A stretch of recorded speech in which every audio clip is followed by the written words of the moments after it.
भोपाल का कार्यक्रम था, आज उपस्थित हुए हैं। आप लोगों की वजह से आज का कार्यक्रम आपने यहाँ बनाया था, तो आपका बहुत बहुत स्वागत है कि इस एकीकरण शिविर के समापन समारोह में आप उपस्थित हैं। आपका स्वागत मैं कैसे करूं, लेकिन आप यहाँ के अधिष्ठाता ही हैं, तो फिर भी आपका बहुत बहुत स्वागत है सर कि आपने मूल्यवान समय दिया। एकीकरण की भावना के लोग सभी जिलों से आए हैं, अलग अलग संस्कृति, अलग अलग धर्म, अलग अलग जाति, अलग अलग परिवेश से आए हैं, तो एक साथ मिले होंगे तो आपके संस्कृति और आचार विचार से तालमेल हुआ होगा। और ये इसी प्रकार के एकीकरण शिविर से जो हमारी राष्ट्रीय एकीकरण की भावना होती है वो पुष्ट होती है। तो मुझे उम्मीद है कि इस एकीकरण शिविर से आप सभी को जो राष्ट्रीयता की भावना है वो आगे बढ़ेगी और आपकी आगे बढ़ती जाएगी और राष्ट्र आगे बढ़ेगा। धन्यवाद। कुल सचिव विनय कुमार सिंह जी, मैं इस क्रम को आगे बढ़ाते हुए एक संक्षिप्त आख्या के लिए उमेश कुमार जी। दिन में हमने पूरा ये प्रयास किया कि पहले दिन बच्चों ने रैली निकाली और वह रैली जागरूकता की रैली थी, जन जागरण अभियान था। वह जन जागरण अभियान लगातार विभिन्न मुद्दों पर होता हुआ आगे बढ़ा। का समाजशास्त्र, वहां का अर्थशास्त्र कुछ समझा। इसके बाद कई ऐसे मौके आए जिन्होंने सर्वे के द्वारा अपनी रिपोर्ट भी दी है, बाद में भी और आगे बढ़ाएंगे। अब मैं इसे सीधे, चूंकि संक्षिप्त करना है, कुलपति जी का कहना है कि बहुत संक्षिप्त होना चाहिए, मैं बिना किसी भूमिका के हमारे बीच में यह शायद पहला अवसर है कि विश्वविद्यालय के किसी सार्वजनिक मंच पर शिक्षक विधायक होने के बाद हमारे बड़े भाई बाबूलाल तिवारी जी विश्वविद्यालय के मंच पर हैं। एक बार जोरदार तालियों से स्वागत करिए। बीच से कोई व्यक्ति जाकर के जब विधायक होता है, आवाज उठाता है, तो गर्व होता है कि वह आवाज हमारी आवाज है। जब पहले दिन धन्यवाद प्रस्ताव के बाद जब ये बोल रहे थे और उसमें जब अवधेश जी की वो कविता कोट कर रहे थे, तो हम लोग बैठ के यहाँ देख रहे थे कि अवधेश जी की वह कविता को कितने धारदार ढंग से इन्होंने आपके सामने रखा था, कितने बढ़िया ढंग से आपके सामने उन्होंने प्रस्तुत किया था। तो हम आज विश्वविद्यालय की ओर से, विश्वविद्यालय परिवार की ओर से आपका स्वागत करते हैं, अभिनंदन करते हैं। एक बार जोरदार तालियों से स्वागत करिए और एक बार खड़े होकर के स्वागत करिए अपने अतिथि का कि आज हम विधायक जो निश्चित रूप से हमारे बीच में है, वह एक विधायक है, जनप्रतिनिधि है, और हम उम्मीद करेंगे कि वो आने वाले समय में भी विश्वविद्यालय का भी मान रखें और बुंदेलखंड का भी सम्मान रखें। आदरणीय कुलपति जी एवं आदरणीय पूर्व कुलपति जी, हमारे विश्वविद्यालय के कुलसचिव महोदय, संचालक और हमारे भाई आदरणीय मुन्ना तिवारी जी, हमारे सामने उपस्थित उमेश शुक्ला जी, राजेश पांडे जी, प्राचार्य डीबी कॉलेज उरई, हमारे साथी, अन्य शिक्षक साथी, राष्ट्रीय सेवा योजना के कार्यक्रम अधिकारी गण पांडे जी, छात्र छात्राओं और जो इसमें लगे हुए प्रत्यक्ष और परोक्ष रूप से, मैं भी राष्ट्रीय सेवा योजना का कार्यक्रम अधिकारी रहा हूं। जब उनके महाविद्यालय में हम लोगों ने भी राष्ट्रीय सेवा योजना चलाने का पूरा प्रयास किया और शायद विद्यार्थी जानते होंगे कि राष्ट्रीय सेवा योजना का मतलब क्या है। बाकी योजना आयोग के बारे में ये सब पढ़ लिया होगा, कब से प्रारंभ हुई, और ये सब जानते हैं कि जब कोई राष्ट्र स्वतंत्र हुआ करते हैं तो उनके राष्ट्रों के पुनर्निर्माण के लिए एक अच्छे नौजवानों की आवश्यकता होती है। और वो नौजवान कहां से आएंगे? तो सत्ता ने, शासन ने सोचा कि निश्चित रूप से अब हमारा यह राष्ट्र स्वतंत्र हुआ है और इसके लिए अच्छे विद्यार्थी, अच्छे नेता, अच्छे अधिकारी चाहिए। तो सब कहां से मिलेंगे? तो राष्ट्रीय सेवा योजना से प्राप्त किए जाएंगे। दूसरी बात यह भी जानते हैं आप जब किसी सर्विस में जाते हैं तो अप्रेंटिस होती है। हर अधिकारी जो बनते हैं उनकी भी आईएएस की भी पीसीएस की भी ट्रेनिंग होती है और इसके बाद में फिर उनका अपॉइंटमेंट होता है। हम सब विद्यार्थी, हमें कौन सा अनुभव मिलेगा, कहां से अनुभव मिलेगा? तो फिर विश्वविद्यालय और महाविद्यालय, अब इंटर कॉलेज में भी स्काउट के माध्यम से, एनसीसी के माध्यम से, राष्ट्रीय सेवा योजना के माध्यम से यह बच्चों को सिखाया जाता है। जैसे भी बता रहे थे मुन्ना तिवारी जी, सहना भवतु सहनौ भुनक्तु सा वीर्यं करवावहै तेजस्विनावधीतमस्तु मा विद्विषावहै। हम साथ साथ बात करें, साथ साथ भोजन करें, साथ साथ पराक्रम वाले कार्यक्रम करें, एक दूसरे से द्वेष न करें, क्योंकि हम कहां से आए हैं, कौन कहां से आया है, कौन कितना ऊंचा है, कितना छोटा है, कितना गरीब है, कितना रईस है, किस जाति का है, यह सब हम भूल जाते हैं और एक परिवार के साथ संगच्छध्वम संपदध्वम संगो मनांसि जानताम की भावना लेकर के हम लोग काम करते हैं। और शायद यही कारण रहा होगा कि जब भगवान राम का राज्याभिषेक होने जा रहा था तो कैकेयी ने सोचा होगा यह राम अभी राजघराने से निकल करके राजा हो जाएगा, आगे बहुत बड़ी कठिनाइयां होने वाली हैं। वो जानती थी। कुछ लोग कैकेयी को एक अलग रूप का पात्र मानते हैं, लेकिन कैकेयी राजमहिषी थी। वो यह जानती थी कि अगर राम बिना अप्रेंटिसशिप के, बिना मेहनत किए, बिना कुछ कष्ट उठाए अगर राजा हो जाएंगे, वहां पहुंच जाएंगे, राज तिलक हो जाएगा, तो आगे आने वाली कठिनाइयों का सामना करना मुश्किल पड़ जाएगा। इसलिए राम कठिनाइयों का सामना करना सीख जाए। राम तमाम प्रकार की आपत्तियां, वर्षा, धूप, गर्मी, सर्दी और संघर्ष करना सीख जाए, तब तो राम इस गति को चला पाएंगे।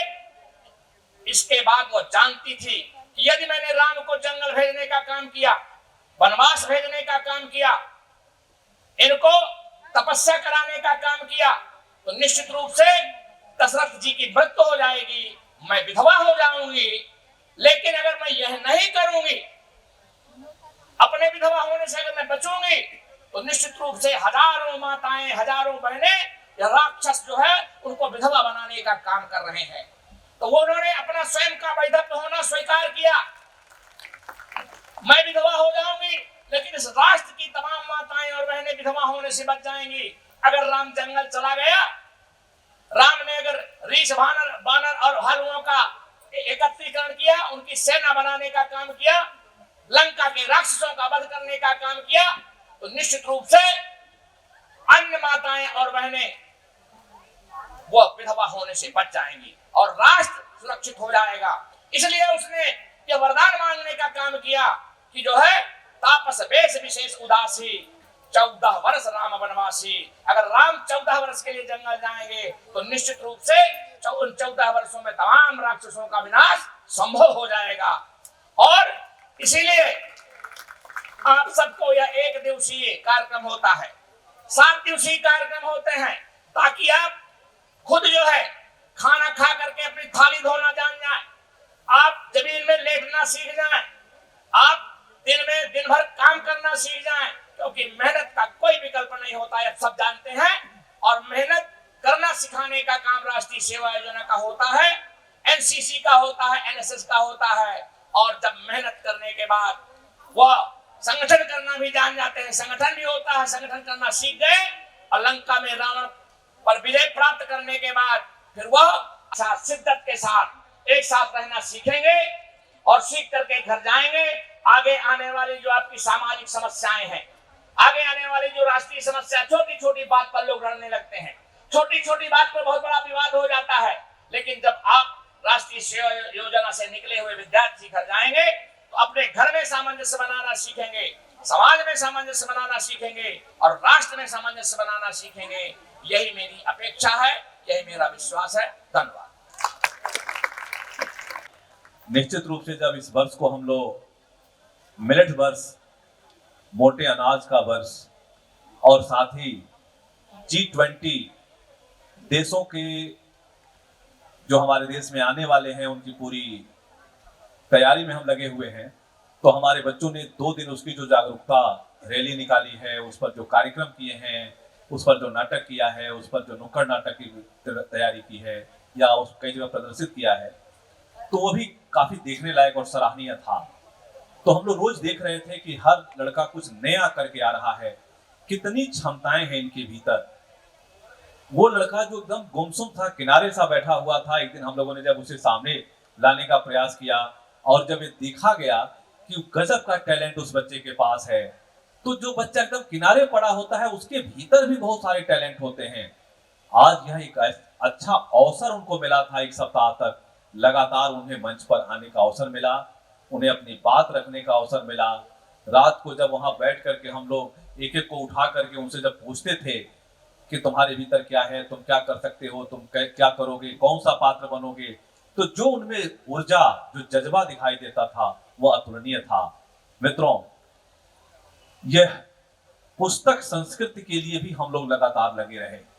ये 7 दिनों का समय उसी पुस्तक कल्चर को, जो धीरे धीरे एक समय के साथ व्हाट्सएप, फेसबुक, गूगल ने उस संस्कृति का ह्रास किया है और धीरे धीरे वह संस्कृति कमजोर पड़ी है। आज वह संस्कृति पुनर्जीवित हो रही है। यह बुंदेलखंड उसके पुनर्जीवन में अपनी महती भूमिका का निर्वाह कर रहा है। वह पुस्तक संस्कृति हमारे जीवन, हमारे मूल्यों को सामने ला रही है। मैं अपने अगले वक्ता के रूप में आज के अपने मुख्य अतिथि प्रोफेसर सुरेंद्र दुबे जी को आमंत्रित करते हुए हम बहुत ही हर्ष का अनुभव कर रहे हैं कि वो आज संयोगात हमारे बीच में हैं। और आज जब हम सुबह उनसे बात करने के लिए गए थे कि मुझे आपको रहना ही है, तो कई बार सोचने विचारने के बाद उन्होंने कहा कि ठीक है, मैं रहूंगा। तो ये जो मन की खुशी होती है वो दुगणित हो जाती है, या कह सकते हैं कि अगणित हो जाती है। तो यह खुशी है, यह भाव है कि आदरणीय दुबे जी हमारे बीच में हैं। मैं उन्हें आमंत्रित करता हूं। एक बार जोरदार तालियों के साथ आप दुबे जी का आमंत्रित।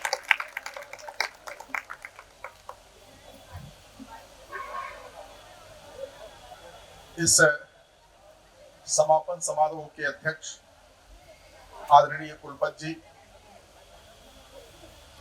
विशिष्ट अतिथि और मेरे बहुत पुराने साथी बाबूलाल तिवारी जी, इस विश्वविद्यालय के कुल सचिव श्री विनय कुमार सिंह जी,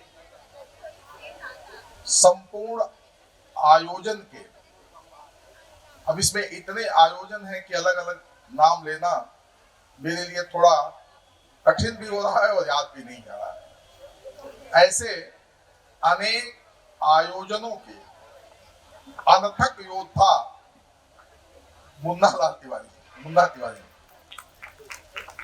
सामने बैठे हुए इस विश्वविद्यालय के शिक्षक बंधुओं बहनों, बाहर से आए पीबी डिग्री कॉलेज के प्रिंसिपल पांडे जी, अन्य अतिथिगण, मीडिया से आए मेरे पुराने साथी रघुवीर जी, प्रशांत शर्मा जी, प्रिय विद्यार्थियों, तिवारी जी ने कहा कि पुस्तक संस्कृति का लोप होता जा रहा है। दरअसल पुस्तक का कोई विकल्प नहीं है। चाहे जितनी इलेक्ट्रॉनिक मीडिया, इलेक्ट्रॉनिक इक्विपमेंट विकसित हो जाएं, चाहे जितना आगे बढ़ जाएं, लेकिन जब हम किताब के पन्नों को छूते हैं तो वह एक जीवंत सत्ता सी वह किताब हमारे भीतर उतरती जाती है। हमारा उससे बड़ा आत्मीय रिश्ता बनता जाता है और उस रिश्ते को हम अपने भीतर जब महसूस करते हैं तो उस पुस्तक में जो कुछ भी है वह हमारे भीतर उतरता जाता है। यहाँ 16 में हिंदी विभाग खुला प्रारंभ में 13-14 विद्यार्थियों के साथ हिंदी विभाग शुरू हुआ और एक बार मैं पुनः डॉक्टर बाबूलाल तिवारी जी को धन्यवाद देना चाहता हूं कि दूसरे वर्ष वह संख्या 130 पहुंचाने में मुन्ना जी और बाबूलाल तिवारी जी का बड़ा योगदान है। इन्होंने यह कोशिश की अनेक महाविद्यालयों में जाकर कि जहां एमए में पीजी न हो वो सारे विद्यार्थी एमए करने यहाँ आए। इनका बड़ा भारी योगदान था जिससे यहाँ हिंदी विभाग खुला और खुलते ही यह योजना बनी कि क्यों न यहाँ एक पुस्तक मेला का आयोजन किया जाए। रघुवीर शर्मा जी जानते हैं, प्रशांत को भी पता होगा कि झांसी का वह पहला पुस्तक मेला था। इसके पहले झांसी में कभी पुस्तक मेला का आयोजन नहीं हुआ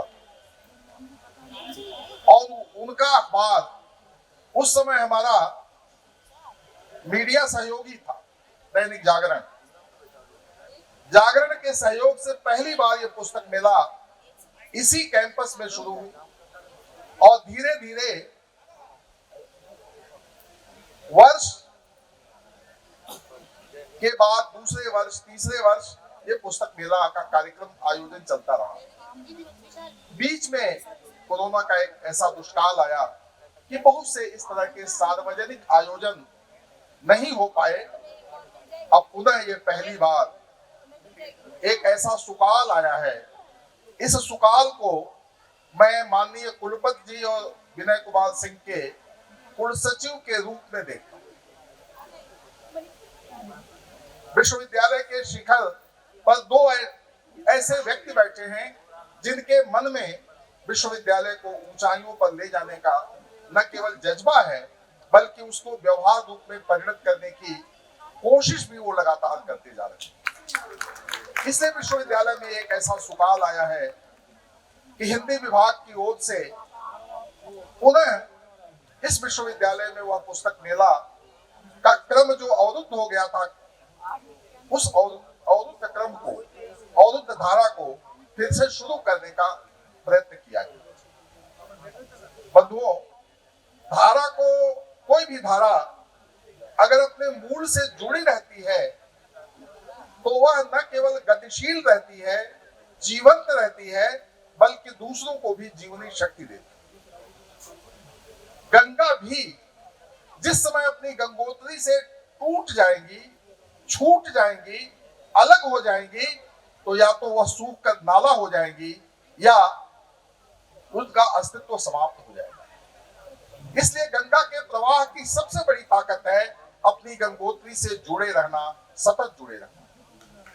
विद्यार्थियों, साहित्य का, कला का, संगीत का, ये सारे जो संस्कृति के उपक्रम हैं, इन सब की सबसे बड़ी ताकत है अपनी मूल सांस्कृतिक चेतना से जुड़ा रहना, अपने मूल से जुड़े रहना, और वह मूल से जुड़े रहने का काम पुस्तकें करती हैं। अभी एक यहूदी विचारक है, उसने व्यक्ति से कहा कि तुम परिवार छोड़ कर आओ, तुम्हारे योग क्षेत्र की चिंता हम करेंगे क्योंकि हमारे पास बीमा कंपनियां हैं।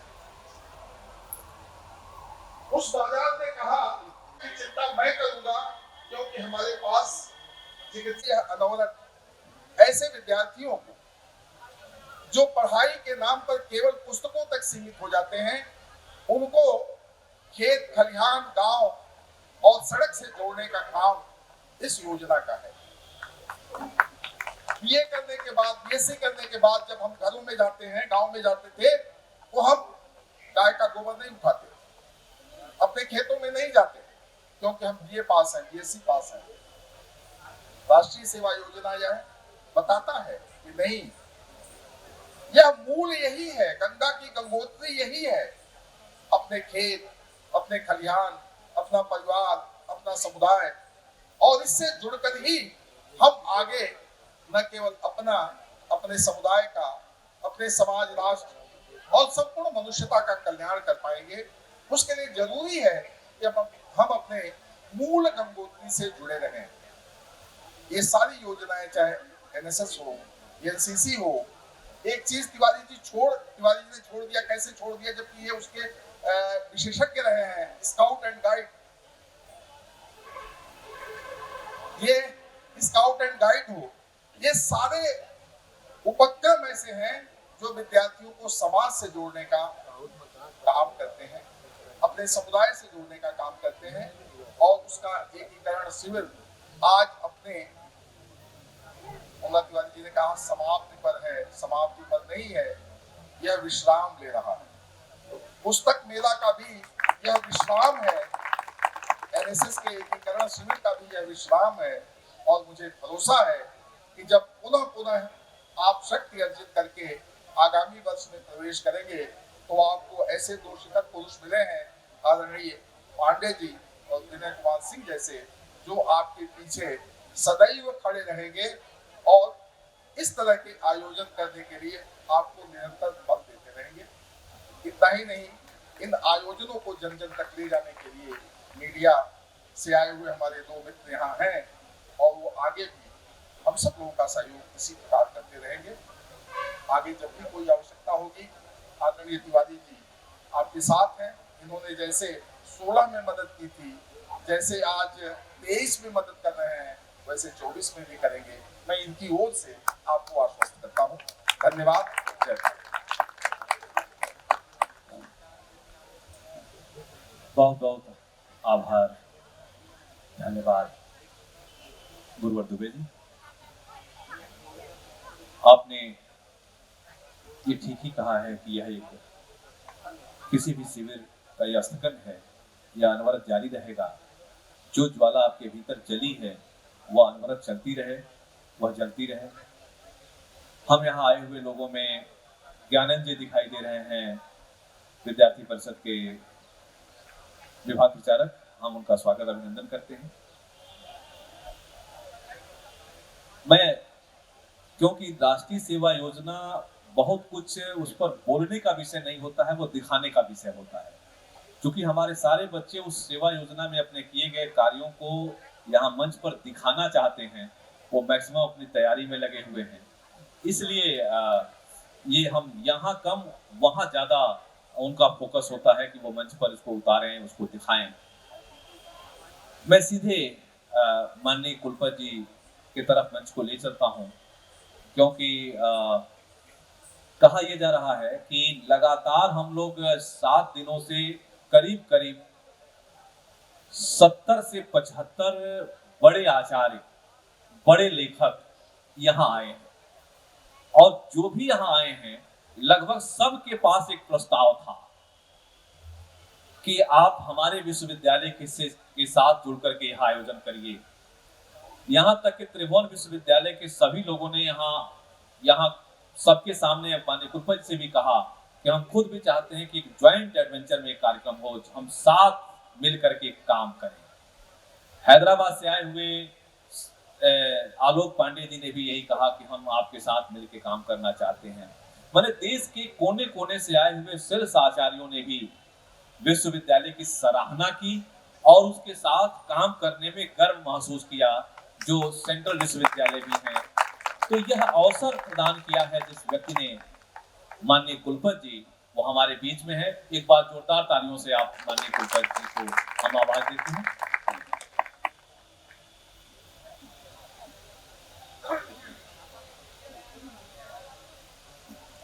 आज बुंदेलखंड विश्वविद्यालय के इस परिसर में राष्ट्रीय सेवा योजना एवं हिंदी विभाग द्वारा आयोजित बुंदेली साहित्य उत्सव साहित्य एकेडमी के साथ विभिन्न कार्यक्रम आयोजित किए गए।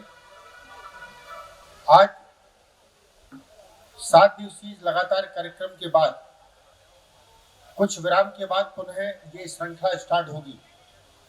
आज के इस कार्यक्रम में मंच पर उपस्थित उत्तर प्रदेश ही नहीं, राष्ट्र के बहुत अच्छे शिक्षाविद माने जाते हैं। उनमें प्रशासनिक क्षमताएं हैं, लेखक हैं, विचारक हैं, विद्वान हैं। शिक्षा के क्षेत्र में जिनका नाम बहुत इज्जत और वजनदारी से लिया जाता है, ऐसे मेरे बड़े भाई पूर्व कुलपति बुंदेलखंड विश्वविद्यालय एवं पूर्व कुलपति सिद्धार्थ विश्वविद्यालय, साथ ही अपने जीवन यात्रा में वो स्कूल और कॉलेज के समय से ही विभिन्न संगठनों से भी जुड़े हुए और आज वो हमारे सबके बीच उपस्थित हैं। बुंदेलखंड विश्वविद्यालय उनका हार्दिक स्वागत एवं वंदन करता है माननीय श्री सुरेंद्र दुबे जी का।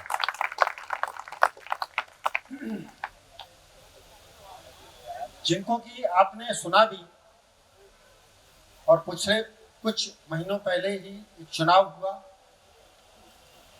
वो जो चुनाव था उसमें मतदाता थे वो शिक्षक थे, और निश्चित ही ऐसे मतदान के बाद यदि कोई व्यक्ति जीत कर आता है तो शिक्षकों के बीच में वो व्यक्ति लोकप्रिय है।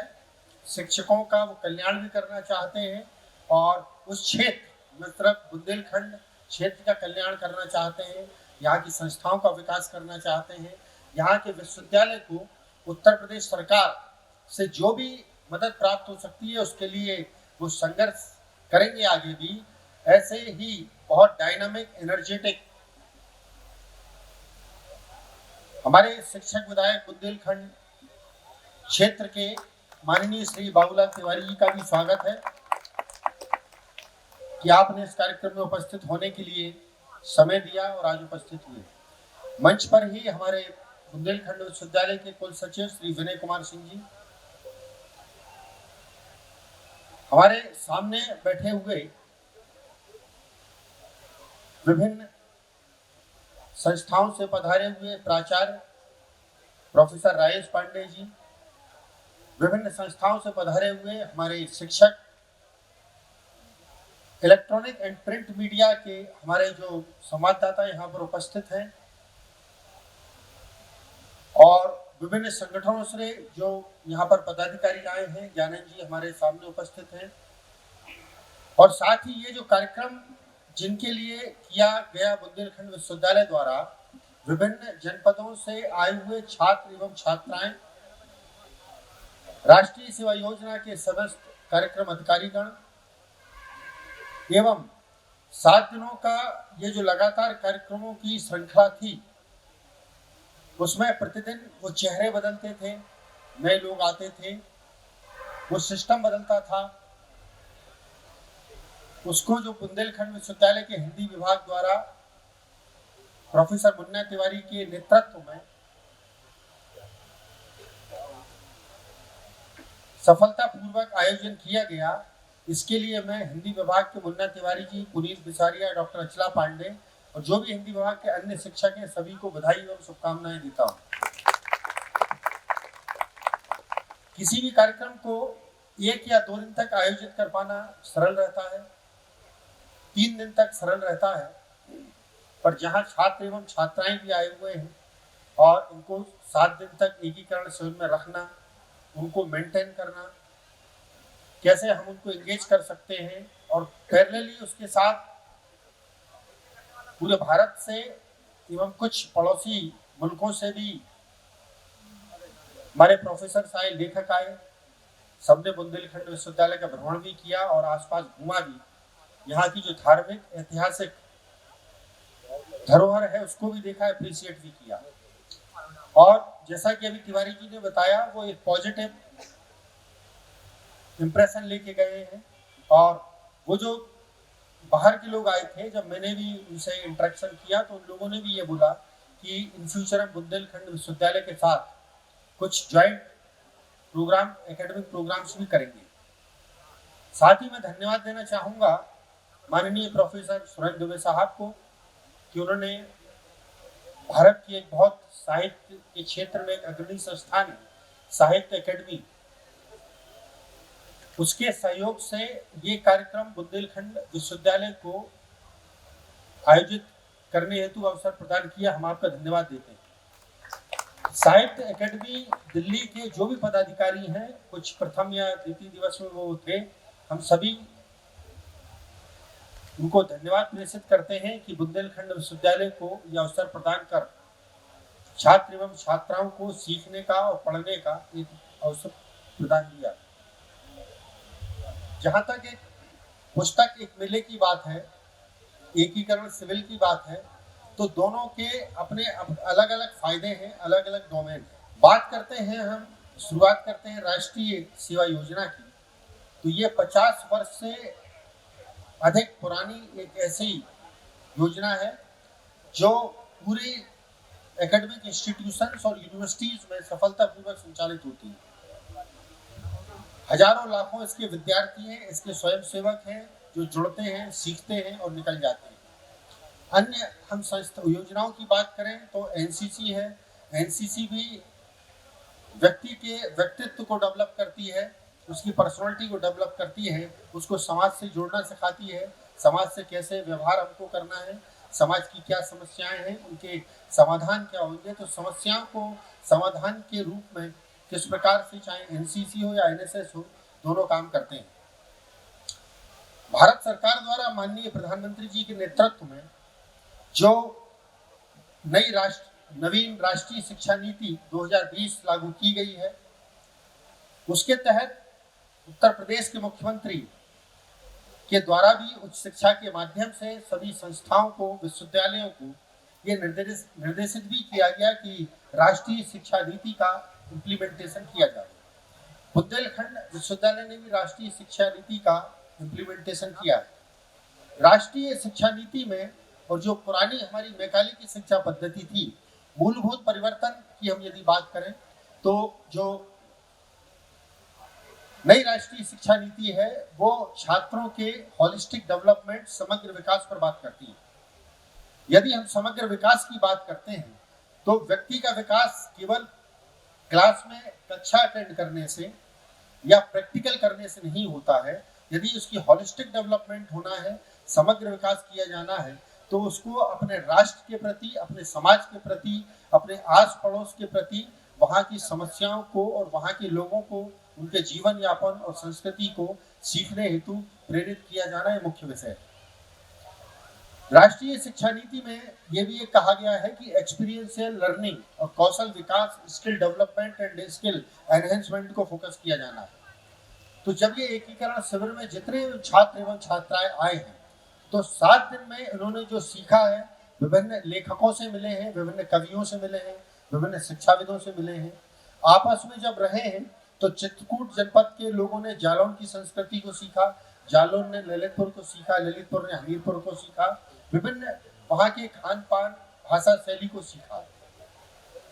निश्चित ये बात भी हुई होगी कि आपके मदर फादर क्या करते हैं, आपके परिवार में कौन है, परिवार के बारे में जानकारी हुई होगी। कई लोगों के संबंध ऐसे बने होंगे, हो सकता है कि वो जिंदगी भर रहे हों। लोगों के खान पान का छात्रों ने एक दूसरे के तरीका देखा होगा, कोई कैसे खाना खाता है, हो सकता है किसी का एटीट्यूड और एप्टीट्यूड बहुत अच्छा हो, उससे उसने सीखा होगा। तो छात्र एवं छात्राओं को जो सीखने का मौसम यहाँ से अवसर प्रदान हुआ है राष्ट्रीय शिक्षा सेवा योजना के माध्यम से, यही एक्सपीरियंशियल लर्निंग है। राष्ट्रीय शिक्षा नीति में यह भी प्रोविजन किया गया है कि एनसीसी एवं एनएसएस के द्वारा जो इस प्रकार के प्रोग्राम आयोजित किए जाते हैं, यदि प्रॉपरली वो सर्टिफाइड है, उसका जो डिमांड है राष्ट्रीय शिक्षा नीति की, उसके अनुसार उसको आयोजित किए गए हैं, तो उसके भी कुछ क्रेडिट्स का प्रोविजन किया गया है। साथ ही इसमें यह भी देखा गया है कि जब आप अपने लाइफ में सर्विस के लिए कहीं इंटरव्यूज में जाते हैं तो आपसे ये प्रश्न पूछा जाता है कि आपने घर से बाहर 100-200 छात्र छात्राओं के बीच में कहीं आप बाहर रहे हैं, ये एक प्रश्न पूछा जाता है। फिर यदि आप रहे हैं तो आपने क्या अनुभव प्राप्त किया। तो घर में जब हम सोते हैं एसी होता है, कूलर होता है, बढ़िया गद्देदार पलंग होता है, पर यहाँ पर हो सकता है कि व्यवस्थाएं कभी अच्छी रहती हैं, कभी नहीं रहती हैं। तो आपको हर परिस्थिति में कैसे रहना है, ये एकीकरण सिविल और ये योजनाएं ये सिखाती है। जहां तक एकीकरण की बात है तो पूरा राष्ट्र, हमारा पूरा भारत अंतर्राष्ट्रीय स्तर पर वासुदेव कुटुंबकम की भावना पे काम करना चाहता कर रहा है। हम ग्लोबल लीडर तो बनना चाहते हैं, पर साथ में ग्लोबल टीचर बनना चाहते हैं, विश्व गुरु बनना चाहते हैं, लीडर के साथ विश्व गुरु बनना चाहते हैं। माननीय प्रधानमंत्री जी ने आज G20 किया जा रहा है, उसमें भी एक कोटेशन दिया, one earth one family and one future. साथ ही कि हमारा पूरा विश्व जब एक पृथ्वी है और एक हमारा भविष्य है, तो क्यों ना हम एक वासुदेव कुटुंबकम की तरह एक परिवार के रूप में साथ रहें। जब रिन्यूएबल एनर्जी की फील्ड में हम बात करते हैं, विभिन्न COP कॉन्फ्रेंसेस होती है विभिन्न कंट्रीज में, उसमें भी माननीय प्रधानमंत्री जी ने ये कहा है कि one sun and one grid. जब पूरा पृथ्वी या पूरा ग्लोब एक सूर्य भगवान एक ही है, तो क्यों ना एक ऐसा ग्रिड दिया जाए कि पावर हम उसी से लें। तो वो जो एकीकरण की भावना है, ये राष्ट्रीय सेवा योजना में भी एकीकरण की भावनाओं को किस प्रकार से ट्रांसफॉर्म किया जाना है, ये उसी का एक रूपांतरण है। आप लोग बुंदेलखंड विश्वविद्यालय में सभी लोग पधारे, अच्छा लगा। और बुंदेलखंड विश्वविद्यालय राष्ट्रीय सेवा योजना के माध्यम से प्रतिवर्ष ये एकीकरण शिविर और इस प्रकार के शिविर आयोजित करता है कि दूसरे जो जनपद के छात्र एवं छात्राएं हैं, उनको बुंदेलखंड विश्वविद्यालय देखने का मौका मिले। यहाँ पर बहुत अच्छे इनोवेशन सेंटर्स हैं, डिपार्टमेंट्स हैं, कई ऐसी चीज़ें हैं जो कि हो सकता है आपकी संस्था में ना हो। और हम लोगों ने ये भी फैसिलिटीज क्रिएट की हुई है कि ऑनलाइन माध्यम से यहाँ पर यदि कोई टीचर अच्छा है, अच्छा पढ़ाता है, तो ऑनलाइन माध्यम से हमारे पास हाईटेक एक मीडिया सेंटर है, जो कि पूरे उत्तर प्रदेश में बहुत कम विश्वविद्यालय के पास होगा। तो वहाँ पर हम लोग अपने टीचर से बहुत अच्छे वीडियो लेक्चर्स भी अपलोड करवाते हैं और उसके माध्यम से भी आप जुड़ सकते हैं। बुंदेलखंड विश्वविद्यालय द्वारा लाखों की संख्या में ई-बुक्स अवेलेबल हैं, जो कि वेबसाइट पर उपलब्ध है। साथ ही हमारी जो लाइब्रेरी है आप सभी लोगों के लिए खुली हुई है। विश्वविद्यालय केवल ये इस कैंपस का ही नहीं, पूरे जो 368 कॉलेज है सबके छात्र छात्राओं हेतु है। हमारा ये प्रयास है कि जो यहाँ का हमने बजट भी प्रोविजन किया है कि संस्थाओं के लिए छात्र छात्राओं को एम्पावर्ड कैसे करना है, उनको कैसे मोटिवेट करना है, उनको कैसे फेलोशिप्स दी जाना है, कैसे उनको इंसेंटिवाइज करना है, तो उस दिशा में भी हम लोग लगातार तेजी से कार्य कर रहे हैं। आप लोग विश्वविद्यालय परिसर में आए, 7 दिन रुके, अच्छा लगा, आगे भी आते रहेंगे, छात्र बदलते रहेंगे, ऑब्जेक्टिव यही रहेगा। पुनः मैं अपने पूरे बुंदेलखंड विश्वविद्यालय परिवार की ओर से हम सबके बीच मुख्य अतिथि के रूप में उपस्थित माननीय सुरेंद्र दुबे साहब को धन्यवाद देता हूँ। धन्यवाद तो नहीं, क्योंकि यहीं के ये तो एक पारिवारिक मेंबर हैं और औपचारिकता है कि ये इस प्रकार के कार्यक्रमों में आते रहें, हम सबको बढ़िया संदेश भी देते रहें, सिखाते भी रहें। जो तारीफ की चीज़ें हैं तारीफ करें, जिन चीज़ों की तारीफ नहीं करना है तो उसके सुधार के लिए हमको सजेशन दें। हमारे नए शिक्षक विधायक बाबूलाल तिवारी जी का भी हम धन्यवाद देते हैं कि उन्होंने भी आज बुंदेलखंड विश्वविद्यालय में यहाँ पर पधारे हैं। और ऐसा हमको लगता है कि श्री बाबूलाल तिवारी जी के माध्यम से बुंदेलखंड विश्वविद्यालय की शिक्षकों की जो भी समस्याएं हैं उनको हम प्रदेश स्तर पर पहुंचाने का प्रयास करेंगे। प्रयास कर सकते हैं, केवल ये भी प्रयास कर सकते हैं, मैं भी कर सकता हूँ, दुबे साहब भी कर सकते हैं। अब उसमें उत्तर प्रदेश सरकार के पास क्या नीति है, क्या नियम है, क्या एक्ट है, उसके अनुसार जो भी नियमानुसार दिया जा सकता है दिएगा। और पुनः मैं हिंदी विभाग को बहुत बहुत बधाई देता हूँ, सभी शिक्षकों को, कि उन्होंने 7 दिवस का ये कार्यक्रम सफलतापूर्वक आयोजित किया। बहुत बहुत धन्यवाद। Thank you very much. बहुत बहुत धन्यवाद सर। एक दिन की मैं एक घटना सर से मैं जरूर शेयर करना चाहूँगा कि रात के 2 बज रहे थे, हमारे एक अतिथि आने को थे। एक ही समय में 1:30-2 बजे, फिर एक का 3:30 बजे था, एक का 4 बजे था। एक अजब सी स्थिति थी कि एक गाड़ी आ रही थी, दूसरे का दूसरे टाइम पर था। तो उसमें जो जिन बच्चों ने पूरी रात जग करके हम लोगों के साथ कंधे से कंधा मिला करके चले, हम उन बच्चों को केवल मंच पर केवल आमंत्रित करते हैं 2 मिनट के लिए, केवल मंच पर आप आ जाएं पुष्पेंद्र, प्रतीक्षा, मलय, मोनू, तनिष्क और पिंकी, ये बच्चे हैं। यहाँ आ जाए तुरंत मंच पे 1 मिनट के लिए।